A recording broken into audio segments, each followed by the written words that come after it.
अस्सलाम वालेकुम एंड जय हिंद एवरीवन। हाजिर हूँ मैं आपके सामने अपना चैनल बिना बटन का रेडियो और अपनी किताब आदाब मोहब्बत का नया एपिसोड नंबर 17 लेकर।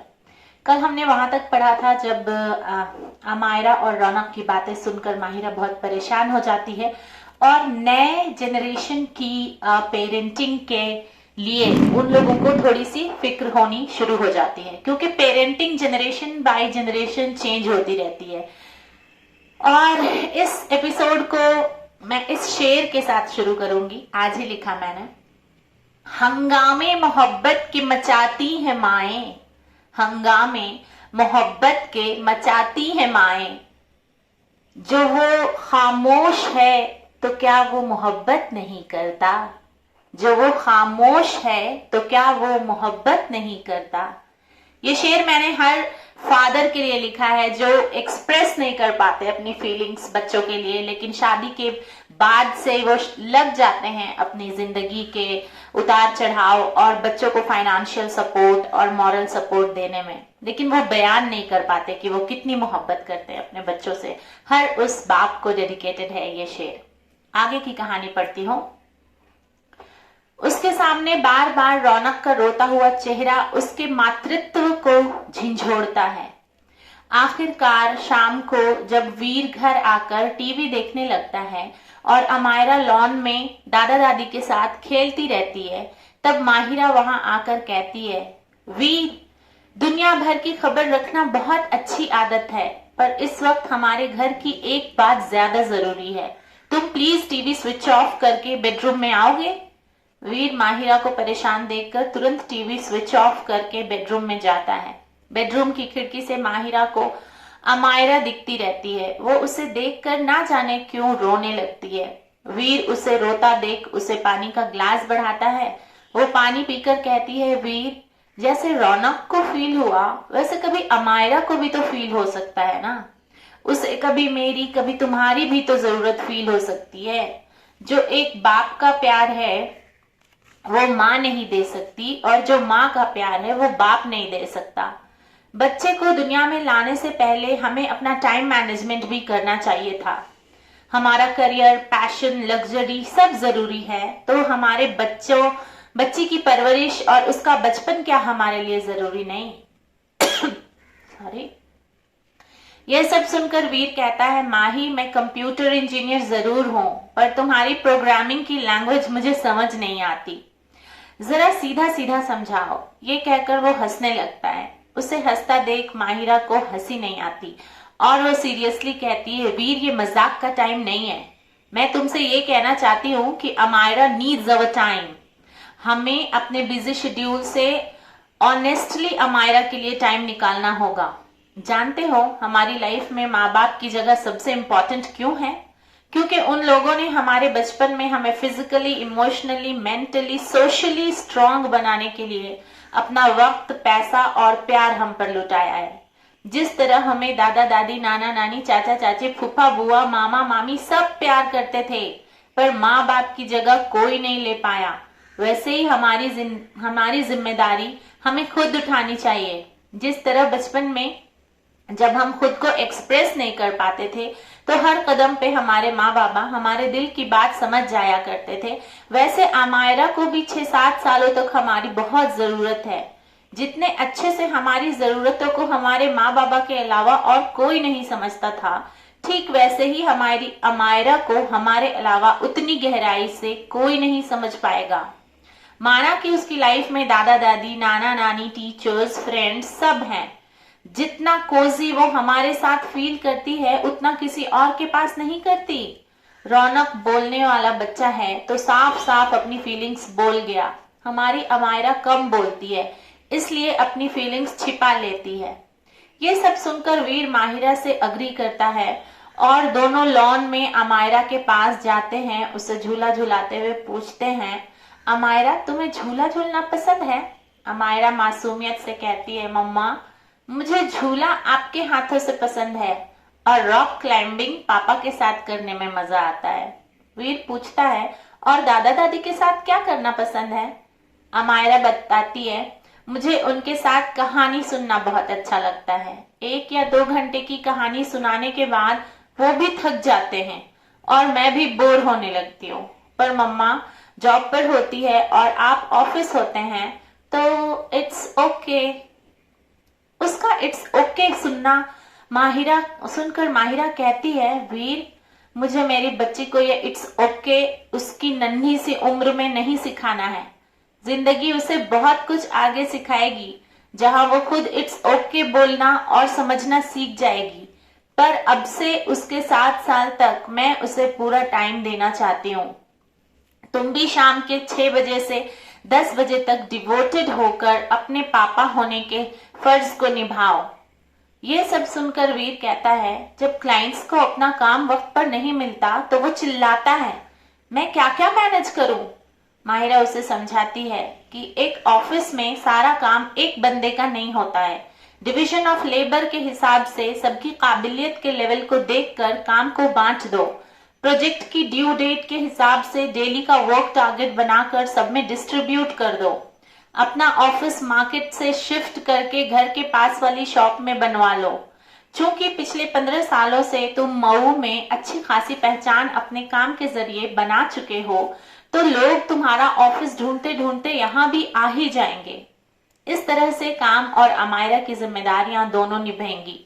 मैं बैंक से रिजाइन करके फाइनेंस और इकोनॉमिक्स की कोचिंग खोल लेती हूँ, यही तुम्हारे ऑफिस के बगल में। फिर दोनों मिलकर गृहस्थी की जिम्मेदारियां उठाएंगे।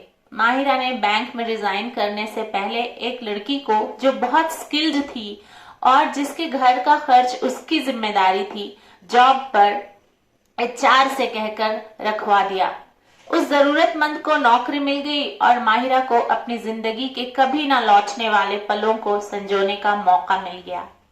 नन्ही सी अमायरा की रौनक से दोस्ती यारी ने वीर और माहिरा को मोहब्बत का एक नया अदब सिखा दिया। और वो ये अदब था कि हर रिश्ते की मोहब्बत के मायने अलग होते हैं और सभी रिश्तों की मोहब्बत एक इंसान को चाहिए होती है।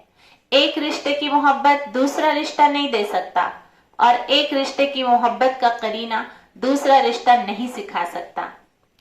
जॉब छोड़कर माहिरा नई पीढ़ी का मार्गदर्शन करने में लग गई। और यहाँ पे खत्म होता है मेरी किताब आदाब मोहब्बत का चैप्टर नंबर 12। वक्त अभी बाकी है, मैं चैप्टर नंबर 11 खत्म होता है और चैप्टर नंबर 12 मैं शुरू करती हूँ। अक्सर बच्चों के बीच होकर वह नया कुछ सीखती गई। वो कहते हैं ना कि सीखने की कोई उम्र नहीं होती। जिस तरह जिंदगी चलती रहती है वो हमें नई नई चीजें सिखाती जाती है। माहिरा के 12वीं के एक छात्र ने उसे बताया कि मैम, मैं कॉमर्स से 12वीं कर रहा हूँ, तो मैंने हॉट एंड क्रिस्प नाम के एक स्नैक्स आउटलेट पर पार्ट टाइम जॉब के लिए अप्लाई किया था, जहां पर मुझे ऑर्डर डेस्क पर जॉब मिली है। ये सुनकर माहिरा बोली, तुम्हें पढ़ाई पे ध्यान देना चाहिए मानव, पैसे कमाने के चक्कर में कहीं रिजल्ट ना खराब कर लो। इस पर मानव ने उसे बताया कि उसने अपने 24 घंटे का टाइम टेबल बनाया है, जिसमें से 4-5 घंटे सारे काम करने के बावजूद अच्छी नींद लेने के बाद भी उसके बच जाते हैं। पहले तो वो इस टाइम में दोस्तों के साथ क्रिकेट या कोई और गेम खेला करता था, पर इससे उसे अब बहुत थकान होती है। फिर बाद में पढ़ने का मन भी नहीं करता था, क्योंकि खेल में भी हमारा दिमाग और शारीरिक क्षमता लगानी पड़ती है। इसलिए उसने सिर्फ चेंज के लिए और देखने के लिए कि ये काम कैसा होता है, साथ में सेल्फ सफिशिएंसी की पहली सीढ़ी चढ़ने के लिए, उसने इलेक्ट्रिक गिटार खरीदने के पैशन के लिए, उसके मम्मी पापा पर उसके महंगे शौक का बोझ ना डालने के लिए, और इन सबसे ऊपर उसकी खुद से कुछ करने की चाहत के लिए उसने 2 घंटा सिर्फ वीकेंड पर यह जॉब की है। वीकेंड यानी शनिवार और रविवार पर काम बढ़ जाता है, इसलिए उसे यह जॉब मिल गई, जिसका मार्केट वैल्यू है 1000 रुपए प्रति घंटा। तो महीने के हिसाब से उसको 16,000 रुपए मिलते हैं। इस समय काम को करने से उसे खुशी भी मिल रही है और वह अपनी कोचिंग का पैसा खुद भर रहा है। तो इस बात की भी उसे खुशी है कि अब उसके माँ बाप अपने ऊपर भी अपनी मेहनत की कमाई खर्च कर पा रहे हैं। माहिरा को उस बच्चे की चमकती आंखों में बदलते हुए भारतीय मध्यम वर्गीय बच्चों की सोच और अपने बल पर अपने माँ बाप को छोटी ही सही खुशियां देने की चाहत दिखती है। वो सोचती है कि आज के बच्चे उस सोच से आगे निकल रहे हैं कि ये काम बड़ा है, ये काम छोटा है। मानव का ये पहला कदम उसके ब्राइट फ्यूचर को दिखला रहा था। जब सोच अच्छी, मन में लगन और इरादे मजबूत हों, तो मानव जैसे बच्चे कब किसी कंपनी के मालिक बन जाते हैं पता ही नहीं चलता। हमारे देश के कितने फेमस लोगों ने अपनी जिंदगी कुछ ऐसे ही शुरू की थी, जिनमें से श्री रजनीकांत, कॉमेडियन स्वर्गीय महमूद जी, स्वर्गीय धीरू भाई Ambani, actor Akshay Kumar, actor Nawazuddin Siddiqui, Shri Om Prakash Mehra, Shri Boman Irani, actor Dilip Kumar, सांसद श्रीमती स्मृति ईरानी वगैरह वगैरह हैं। माहिरा बच्चों को पढ़ाते पढ़ाते नई पीढ़ी की सोच को भी पढ़ रही थी। इसमें उसे बहुत मजा भी आ रहा था। अपने इस स्टूडेंट मानव से उसने टाइम टेबल बनाने का काम, जिसे उसने जॉब की वजह से छोड़ दिया था, फिर से शुरू किया। वैसे बैंक के टारगेट्स पूरा करने के लिए तो वो बराबर टाइम टेबल बनाती थी, पर घर के कामों के लिए टाइम टेबल शादी के बाद से अब तक कभी नहीं बनाया था। इसलिए शाम में कोचिंग का काम खत्म करके, सबको खाना सर्व करके, आमायरा को खाना सर्व करके, उसके पास ही बैठकर खाना खाने में उसकी मदद की। उसने खाना खाया, उसके बाद अपना टाइम टेबल बनाया, जो कुछ इस तरह थे। अब मैं यहाँ पे अपनी किताब के जरिए भारतीय मध्यम वर्गीय गृहिणियां जो होती हैं, होम मेकर्स जो होती हैं, उनके पूरे शेड्यूल को, जनरल शेड्यूल जो होता है, स्पेशल नहीं है, इसमें से बहुत सारी गृहिणियां ऐसी हैं जो काम भी करती हैं और बहुत ज्यादा काम करती है, इससे ज्यादा। तो मैं आमायरा एक एग्जाम्पल रख के एवरेज एक होम मेकर घर में कितना काम करती है उसको एक्सप्लेन कर रही हूँ। 6:30 से 7 बजे वो मॉर्निंग वॉक के लिए जाती थी। 7 से 7:30 फ्रेश होकर पूजा करती थी। 7:30 से 8 बजे नाश्ता बनाने में कुक की मदद और नाश्ता टेबल पे लगाना और न्यूज देखना उसका काम था। 8 से 8:30 बजे सुबह आमायरा को उठाकर फ्रेश करवाना। 8:30 से 8:45 तक आमायरा को नाश्ता करवाना। 8:45 से 9:30 बजे तक आमायरा को स्कूल ड्रॉप करना और वापस आना। 9:30 से 10 बजे तक बेड ठीक करना, TV, fridge, sofa, dining table की डस्टिंग करना।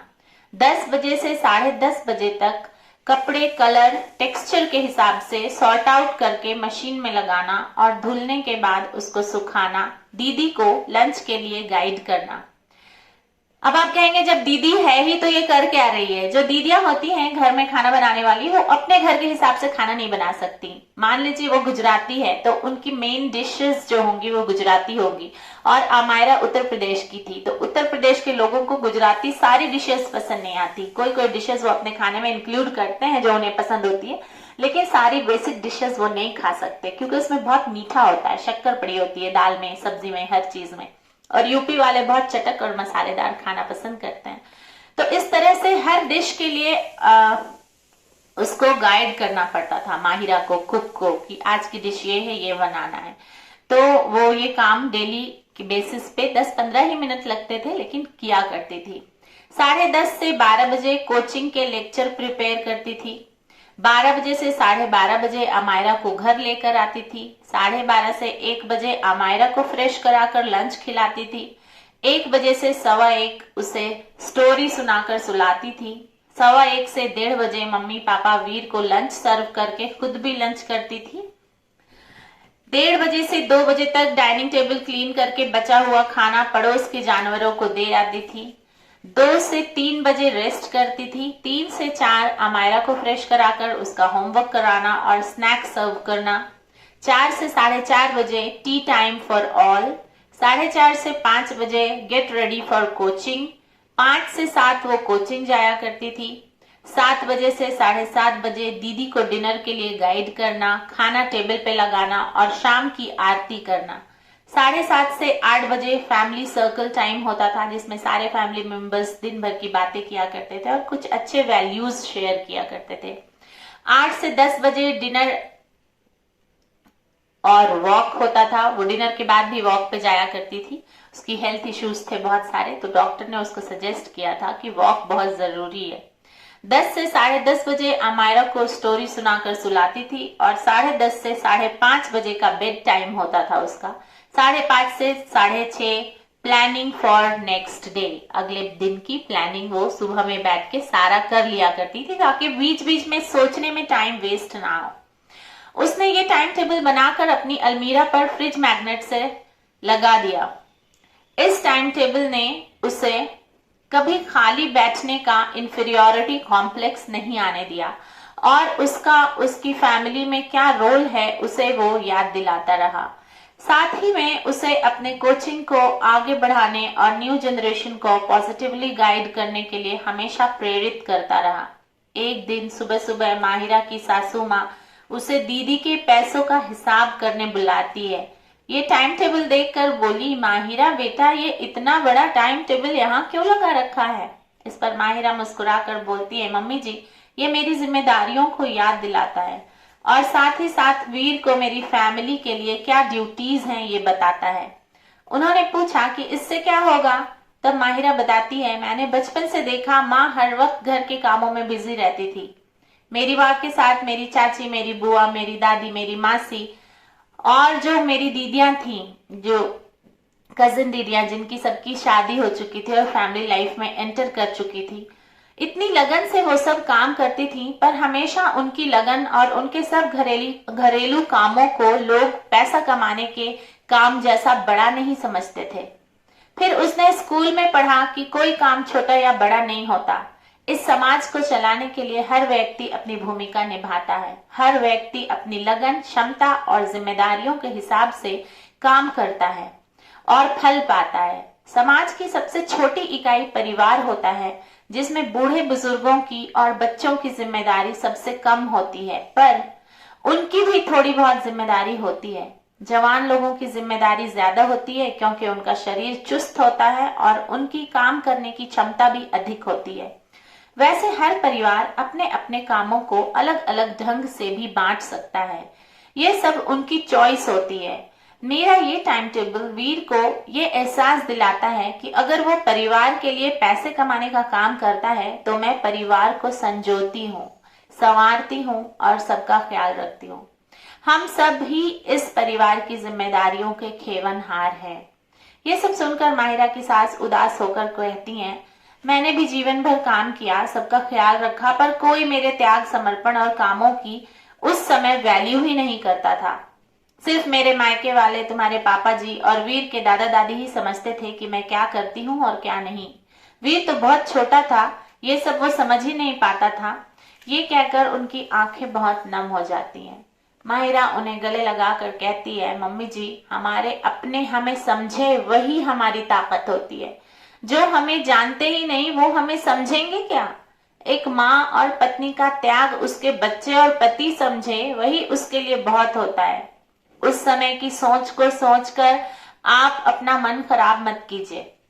आज की लड़कियां और लड़के और दोनों ही अपने फर्ज और हक के लिए जागरूक हैं। धीरे धीरे हमारा समाज बदल रहा है। आपने देखा नहीं, वीर और पापा जी के पति होने की जिम्मेदारियां बहुत अलग हो गई है।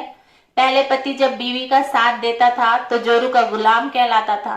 अब वो इन बातों को अनसुना करके अपनी बीवी का बेस्ट फ्रेंड बनता है। पहले अगर कोई पति पत्नी की बात सुन ले तो लोग कहते थे दुपट्टे की हवा लग गई है इसे, पर अब पति पत्नी से कंधा मिलाकर एक से भले दो बनकर अपनी फैमिली की जिम्मेदारियां निभाते हैं। पहले पति अगर पत्नी की तारीफ कर दे तो बड़े बूढ़े उसका मजाक उड़ाते थे, पर अब के पति अपनी पत्नियों की तारीफ तन्हाई में ही सही कर कर उनका मॉरल बूस्टअप करते हैं। माहिरा ने उन्हें दीदी का हिसाब किताब करने की ड्यूटी लेने की रिक्वेस्ट की। उसने कहा, माँ आप घर की बड़ी हैं, दूध वाले, न्यूज़पेपर वाले, लॉन्ड्री में कपड़े प्रेस कराने और मेहमानों के आने का एक्स्ट्रा खर्च का हिसाब आप रखिए। ये हम सबका घर है ना, तो थोड़ी थोड़ी जिम्मेदारी बांट लेते हैं हम सब। ये सुनकर सुलक्षणा जी मान गई और खुश होकर माहिरा को आशीर्वाद देकर नीचे चली जाती हैं। दीदी का हिसाब करके उन्हें पैसा दे देती हैं। माहिरा घर पर बैठी नहीं थी, वो अपनी नई जिम्मेदारियों को निभाकर अपने रिश्तों को मजबूत करने का काम कर रही थी।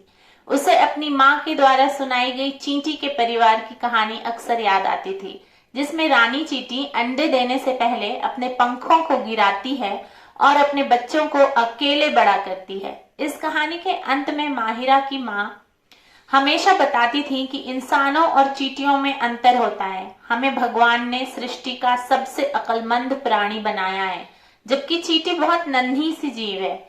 इसलिए हम अपने बच्चों को मिलकर पालते हैं।